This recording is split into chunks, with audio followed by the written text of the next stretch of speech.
singing low while I pop a bottle off of your chain swinging, clang clang, and it costs a lot. Bitch, I'm always at the guala, yeah, and you are not badass beat. Keep on going till you hit the spot. Whoa, I'm a big bag hunter with the.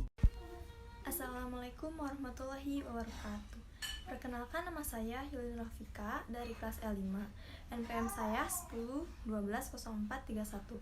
Di sini saya akan menjelaskan mata kuliah Komunikasi Bisnis, di mana Pak Indra yang sudah menjelaskan semua materi dan saya akan merangkum dalam satu video ini. Simak videonya ya. Nah, materi pertama saya akan menjelaskan tentang komunikasi dan komunikasi bisnis. Apa sih komunikasi itu? Komunikasi adalah percakapan atau pertukaran informasi antara dua orang atau lebih. Di dalam komunikasi ada 5 unsur. Yang unsur pertama adalah sender, pengirim atau komunikator atau diri kita sendiri. Kedua ada message, isi pesan yang kita sampaikan ke dalam lawan bicara kita.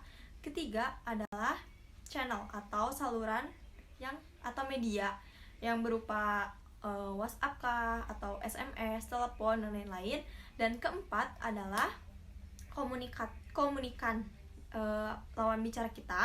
Dan kelima ada feedback yang kita dapat itu atau responnya itu berupa positif kah, negatif, atau netral. Sedangkan komunikasi bisnis adalah komunikasi yang digunakan dalam dunia bisnis, komunikasi yang berupa verbal ataupun non-verbal. Bentuk-bentuk komunikasi bisnis dibagi menjadi 2, yaitu komunikasi verbal dan komunikasi non-verbal.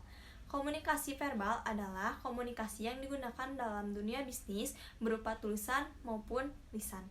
Yang kedua ada komunikasi non-verbal. Komunikasi non-verbal adalah komunikasi yang digunakan dalam dunia bisnis berupa kayak body language atau gerakan-gerakan. Selanjutnya ada perencanaan komunikasi bisnis. Apa sih perencanaan komunikasi bisnis?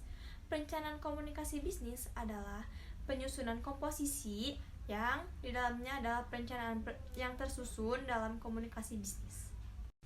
Selanjutnya adalah proses perencanaan pesan bisnis. Proses perencanaan pesan bisnis melalui beberapa tahap. Yang pertama ada penentuan tujuan, di mana penentuan tujuan ini harus terstruktur, jelas, dan rapi. Nah, yang kedua ada analisis audiens. Analisis audiens berfungsi untuk memperhatikan audiens tersebut dalam membaca pesan bisnis tersebut.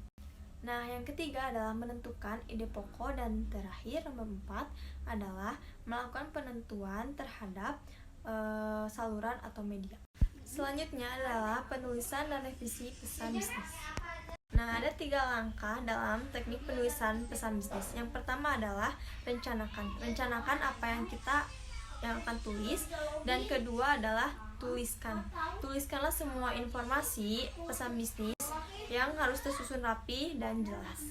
Nah, yang ketiga adalah selesaikan. Dalam artian selesaikan di sini adalah mengkoreksi ulang lagi atau meninjau ulang isi pesan kita yang kita sampaikan, dan jika ada kesalahan koreksi pesan, dan selanjutnya mendistribusikan pesan melalui media atau saluran yang akan kita pilih.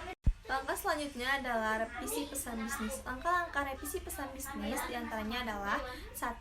Keterampilan merevisi. Kedua adalah penggunaan kata. Penggunaan kata di sini adalah menggunakan kata yang lugas dan menggunakan gaya bahasa yang baik dan benar, menggunakan kalimat yang jelas, dan menggunakan kata-kata yang familiar. Dan terakhir adalah menggunakan kalimat yang efektif.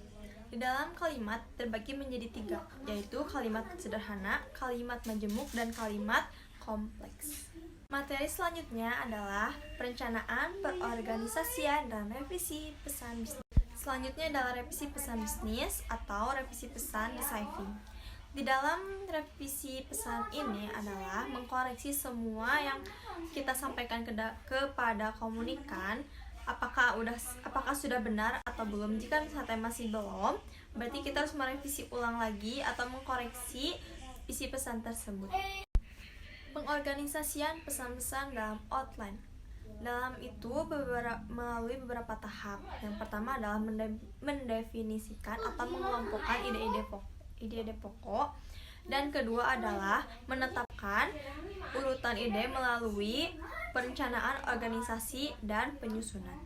Materi terakhir adalah penulisan positif, penulisan negatif, dan penulisan persuasif.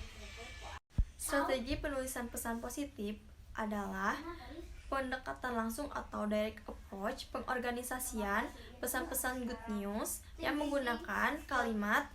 Strategi pesan negatif yaitu yang berisikan tentang keluhan pelanggan, terus permasalahan tentang pesanan yang dapat mengubah atau memburuk citra organisasi. Dan yang ketiga adalah strategi pesanan persuasif. Penyampaian pesan-pesan persuasif dapat diterapkan untuk kepentingan internal atau eksternal. Nah, segitu aja materi dari saya. Maaf jika salah kata ataupun salah penyampaian karena saya dalam tahap pembelajaran. Assalamualaikum warahmatullahi wabarakatuh. See you.